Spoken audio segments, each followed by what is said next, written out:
दुनिया के तीन सबसे बड़े धर्म जुडाइज्म, क्रिश्चियनिटी और इस्लाम असल में एक ही जड़ से जुड़े माने जाते हैं। इन्हें कहा जाता है अब्राहमिक रिलीजन्स, क्योंकि तीनों धर्म एक ही महान व्यक्तित्व से अपना संबंध बताते हैं, प्रॉफेट इब्राहिम। लेकिन यहाँ सबसे दिलचस्प सवाल ये है, अगर तीनों की शुरुआत एक ही व्यक्ति से हुई तो फिर ये तीन अलग अलग धर्म कैसे बन गए? कहानी शुरू होती है इब्राहिम के परिवार से। धार्मिक परंपराओं के अनुसार उनके दो बेटे थे, प्रॉफेट इशाक और प्रॉफेट इस्माइल। इशाक के बेटे थे प्रॉफेट याकूब, जिन्हें इजराइल भी कहा जाता है।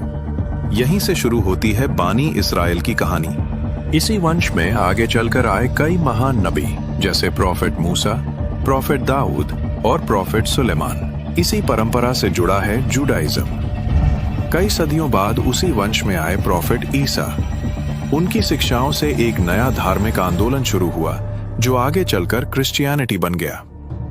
दूसरी ओर इब्राहिम के दूसरे बेटे प्रॉफेट इस्माइल की वंश से अरबों की परंपरा आगे बढ़ी और कई सदियों बाद इसी वंश में आए प्रॉफेट मुहम्मद। उनके साथ आया इस्लाम का संदेश। लेकिन एक बात तीनों धर्मों में समान है, तीनों एक ईश्वर में विश्वास रखते हैं और प्रॉफेट इब्राहिम को एक महान ईश्वर भक्त मानते हैं। फर्क सिर्फ इतना है कि समय के साथ अलग अलग समुदायों ने अलग धार्मिक परंपराएं और मान्यताएं विकसित कर ली।